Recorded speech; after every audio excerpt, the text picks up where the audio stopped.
We use the word of computer frequently in our daily life. This device performs different tasks, has been brought together and integrated to process the information, and output has been provided through different interfaces. Computer refers to full hardware that processes and calculates logical or mathematical operations according to a pre-prepared program. The term pre-prepared program here expresses a very broad meaning and covers different system and software expertises. And what's a computer and how the computer name has been derived? A computer is a machine that performs processes, calculations and operations based on instructions provided by a software or hardware program for a variety of purposes ranging from browsing the web, writing documents, editing videos, creating applications, playing video games, and many more.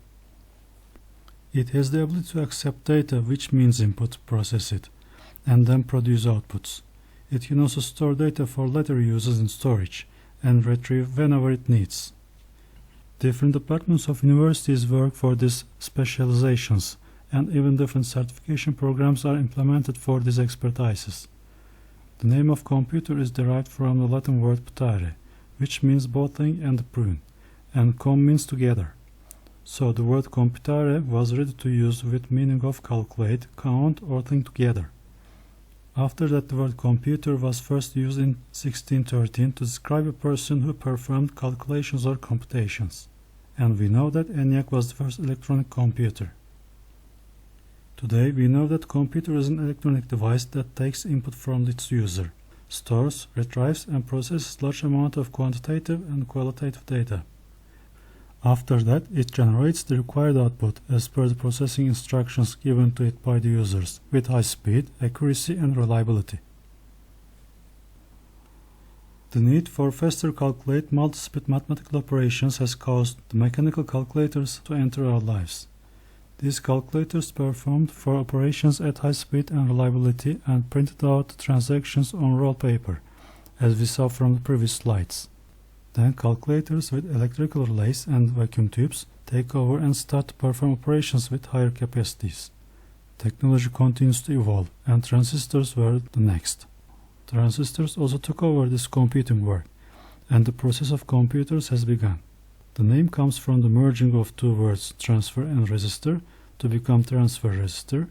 Shorten up the two words and you get transistor. I think you remember how the name modem comes from, modulation and demodulation. The transistor was invented by three scientists at the Bell Laboratories in 1947, and it rapidly replaced the vacuum tube as an electronic signal regulator.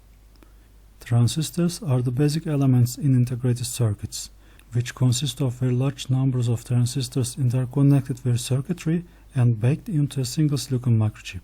With this capacity, transistors became brain cells for the computers, because transistor is a semiconductor device. And here's a new question: what's semiconductor? Semiconductor is a base element of silicon. Semiconductors forms the basis of integrated circuit chips. These circuit chips forms the basis of today's microprocessors. With the development of microprocessors, the first examples of today's computers entered our lives, with to perform mathematical and logical operations at high speeds with the multi-core processors. Today, studies on the use of quantum processors instead of microprocessors are continuing rapidly. In this way, computers are evolved into quantum computers. This is the new form of autonomous structures. We can say that big data analysis, machine vision, and machine learning algorithms, artificial intelligence and deep learning methods are important for now and will also be important much more for autonomous structures. Let's start to talk about how we use computers. We perform a wide variety of operations by using computer. We do many things, from school registrations to hospital appointments.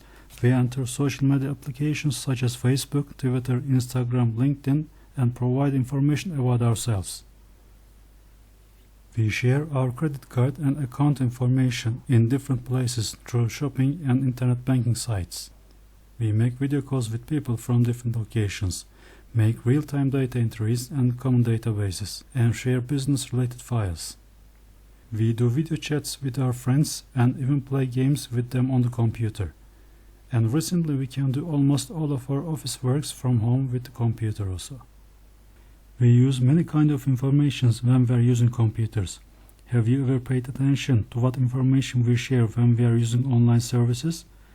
If all this information is collected, you will realize that you are sharing more information about yourself and your family than you think. Let's consider the information we have provided, especially through social media posts. Our personal opinions, information about our family and loved ones, about our dislikes and hates, our economic capacity, our political thoughts, a lot of information from the sport teams that we support, the holiday places where we go, and much more than this. Besides all this, if we share our internet connection and Wi-Fi passwords with anyone outside of our family, we may run into legal issues that we cannot predict. Sharing our computer, phone, and other devices' passwords can cause similar problems also. For this reason, we should be a little more careful when using this type of devices and be more careful when sharing our information. As you know, wireless communications and internet are a relatively new kind of technology, and the laws governing wireless and internet usage are still being developed, especially for Wi-Fi and internet sharing. It shouldn't be forgotten that the responsibility of illegal work done on the shared device or shared Wi-Fi connections belong to the owner of the system. You may need to hire a lawyer if you have faced with a criminal situation regarding a violation of Wi-Fi and internet sharing laws, and a competent lawyer can help you to defend you in a court. But you can easily prevent all this at the very beginning. I recommend you to learn the legal requirements in your area regarding internet and Wi-Fi sharing. Your attorney can explain the laws of your local jurisdiction to you. What could possibly go wrong if you share your Wi-Fi or internet connection? You couldn't know which devices have never been updated and have never run anti-malware software.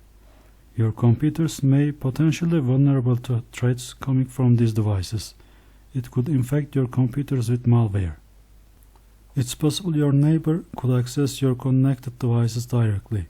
If you have remote desktop enabled, they might be able to log into your machine easily, and your neighbor will be able to access files on your devices. If your neighbor downloads copyrighted or illegal material or performing other illegal activity online, that could be tracked back to your internet connection, which means back to you. So what do you have to do? Establish a logging system that records the transactions made by those who use your internet connection. In this way, you can prove who did the illegal action and you won't be penalized. Or do not share your internet connection unless you have to. Don't forget to change your password regularly even if you have shared it. As you see, if we have knowledge about the subject, we act carefully. By this awareness, we can easily recognize where possible problems will come from, and we prevent the emergence of big problems with small precautions. Please learn your internet regulation law of your country. May the IT laws force be with you.